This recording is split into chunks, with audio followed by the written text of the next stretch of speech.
Every few hours, it seems, tariffs get tweaked. Marketplace Morning Report is supported by Amazon Business, committed to business buying solutions to empower leaders to streamline and focus on growth.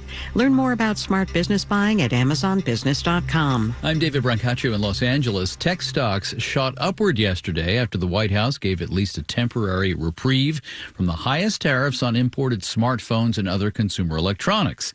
Then later yesterday, President Trump indicated he might do the same on tariffs for cars, trucks, and auto parts. At the same time, the administration is signaling higher tariffs on imported pharmaceuticals and semiconductor chips. Marketplace's Nova Safo has an update.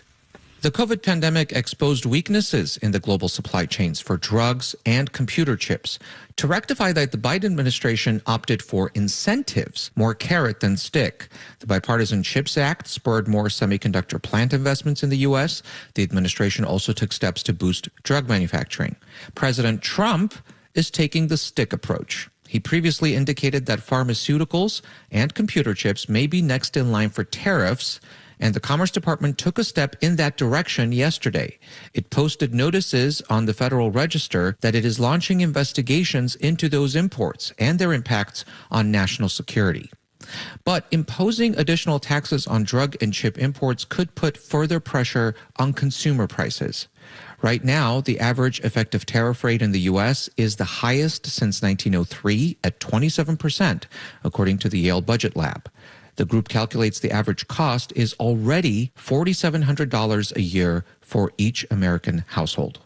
I'm Nova Safo for Marketplace. Something generally not imported, water service to your home, but many water bills are way up. A new report from Bank of America Institute says in the past year, the average water bill has risen at nearly twice the rate of inflation, up more than 7%. Marketplace's Kaylee Wells has that. There are two big causes. Economist Taylor Bowley with the Bank of America Institute says the first is climate. Drought conditions were particularly high in the third quarter of 2024. And the second is what Eric Olson with the Natural Resources Defense Council calls ancient infrastructure. A lot of our water treatment systems date back to the early 1900s. Both of those problems hit the Midwest in 2024. It's the only region that's seen above average water bill increases in both of the past 2 years. Olson says the only solution is major investment in the country's old water systems. And the good news is the U.S. has done that in the last few years. There was this bipartisan infrastructure law that invested over $30 billion in our water infrastructure, but that expires next year in 2026. And he says without more investment, lower income and rural communities that can't afford upgrades won't be able to provide clean water. I'm Kaylee Wells for Marketplace. Stock market's pretty quiet. Dow futures are flat. S&P futures are up by less than 0.1%. Marketplace Morning Report is supported by Baird. Employee-owned and independent, Baird offers global financial advice focused solely on clients' needs. More information at bairdifference.com.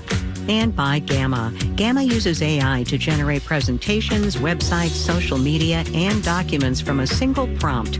More at gamma.app. And by Mercury. Mercury brings together banking, credit cards, and financial software to help businesses manage their finances. Learn more at mercury.com. The deadline for filing taxes for 2024 is tonight, but you can file for an extension, and for some, the extension is automatic this year. Nina Olson is executive director of the nonprofit Center for Taxpayer Rights, who has long experience with the National Taxpayer Advocate Service, an independent outfit within the IRS. Welcome to the program. Thank you for having me.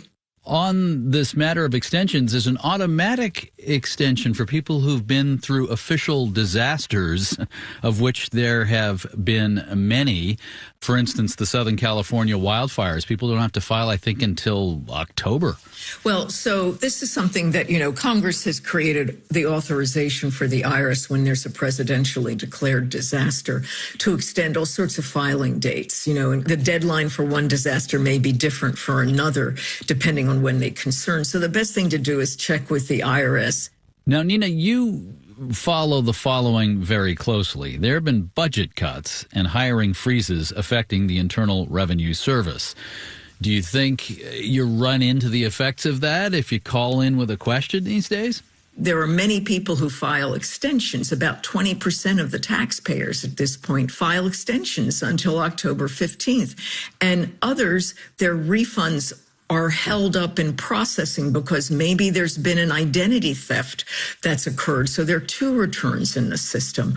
And if those employees who are handling the phones, handling the correspondence, when you send in something saying, I don't owe this, if there's no one there to look at it, you're going back to pandemic levels of taxpayer service, which was virtually non-existent. Now, you strike me as a person who probably did her 2024 tax return within 5 minutes of you getting your W-2 form statement of your income. Is that what you did? Not completely 5 minutes, but fairly shortly after.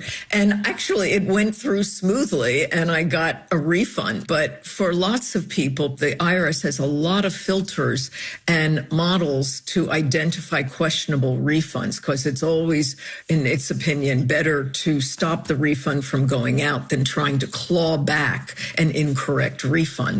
Yeah, I mean, I'm hearing from you a straightforward point, which is some people may be listening to news of cutbacks at the IRS saying, oh, less of a chance of getting audited. But the flip side is less of a chance of perhaps getting a refund that's due. People are really harmed if they can't get their refunds. For many refunds, particularly low-income taxpayers, the refund's about 25% of their annual income. And I think, that's where the myth of, fewer auditors and I don't have to worry about it. It's like that's ignoring the fact that so much of what the IRS does on the compliance side and the enforcement side is automated. And it's only after the automated action that you reach out and get a live human being looking at this. Fascinating. Nina Olson, Executive Director of the nonprofit Center for Taxpayer Rights. Thank you very much. You're welcome. And my tip is if you're running around trying to find that 1099 for the interest you earned on that paltry savings account, the Latin words de minimis, maybe your friend, too low to matter, is an actual thing. In Los Angeles, I'm David Brancaccio. It's the Marketplace Morning Report. From 8 p.m., American Public Media.